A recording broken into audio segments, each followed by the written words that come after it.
রব্বুল আলামিন যখন এই মাস সম্পর্কে যখন ঘোষণা করেছেন, এই মাসের মর্যাদা সম্পর্কে, এই মাসের সম্মান সম্পর্কে যখন আমার রব্বুল আলামিন যখন ঘোষণা করেছেন, আমার নবীর একটি হাদিসে পাকের মধ্যে যদি আমরা দেখতে চাই, তখন হাদিসে পাকের মধ্যে রয়েছে ওয়া আন আবি হুরায়রা রাদিয়াল্লাহু তাআলা আন ক্বালা আতা আরাবিয়্যুন নবী সাল্লাল্লাহু আলাইহি ওয়াসাল্লাম ফাকালা দুল্লানি আলা আমালিন ইজা আমিলতুহু দাখালাল জান্নাহ। আমার রাসূল সাল্লাল্লাহু আলাইহি ওয়াসাল্লামের কাছে একদিন এক বেদুইন ব্যক্তি আসলো, এক গ্রাম্য লোক আসলো, আর তিনি বললেন, ইয়া রাসূলুল্লাহ, আপনি আমাকে এমন একটি আমল শিখিয়ে দেন, এমন একটি ভালো কাজ শিখিয়ে দেন, যে আমল করলে, যে কাজটা করলে দাখালাল জান্নাহ, আমি যেন জান্নাতে প্রবেশ করতে পারি।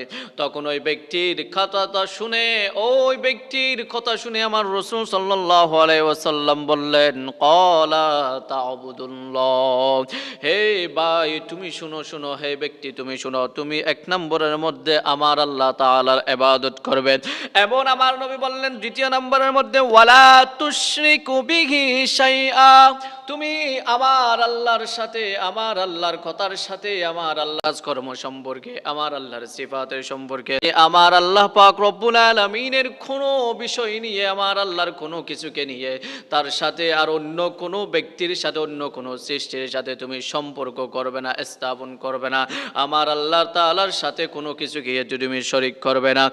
এরপর আমার নবী বললেন ওয়া তুকিমুস সালাতা মাকতুবান, তুমি ফরজ নামাজগুলো ঠিক সময় তুমি আদায় করবে। এবং ওয়া তুআদ্দিজ যাকাতাল মাফরুদা, তোমাকে আমার আল্লাহ পাক রব্বুল আলামিন যে দান সম্পদগুলো দিয়েছে, এখানের মধ্যে থেকে তোমার যে যাকাতগুলো আসবে, তুমি এগুলোকে তুমি সুন্দরভাবে হিসাব করে তুমি তোমার যাকাতগুলো আদায় করবে। আমার আল্লাহ পাক রব্বুল আলামিন রাসূল সাল্লাল্লাহু আলাইহি ওয়াসাল্লাম এরপর বললেন ওয়া তাসুমু রমাদানা, তখন তিনি বললেন এবং রমজান মাস যখন আসবে তুমি রমজান মাসের রোজাগুলো রাখবে।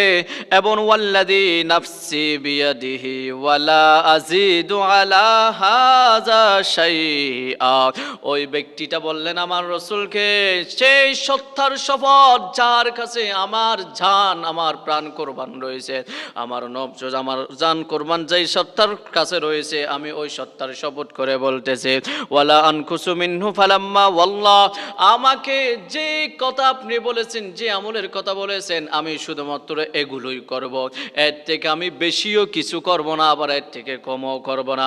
এই বলে ওই ব্যক্তিটা যখন চলে যাচ্ছিলেন, তখন আমার নবী সাল্লাল্লাহু আলাইহি ওয়াসাল্লাম সাহাবীদেরকে বললেন, হে আমার সাহাবীরা তোমরা শুনো, শুনো।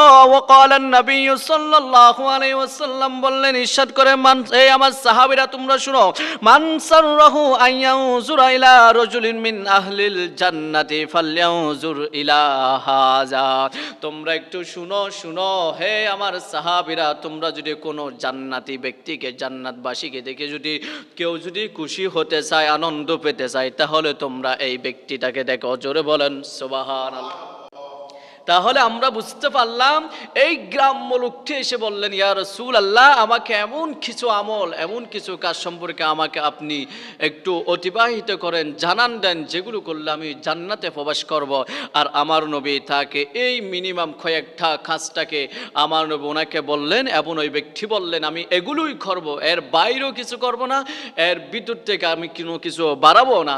এই আমল সম্পর্কে যখন তিনি এর কথা বললেন, আর আমার নবী বললেন, হে আমার সাহাবীরা, কত সুন্দর একটা সুসংবাদ আমার নবী তাকে দিয়ে দিলেন, তোমরা শুনো, শুনো, তোমরা যদি কোনো জান্নাতি ব্যক্তি, জান্নাতবাসী দেখতে চাও, তাহলে তোমরা এই ব্যক্তিটাকে দেখে। জোরে বলেন সুবহানাল্লাহ।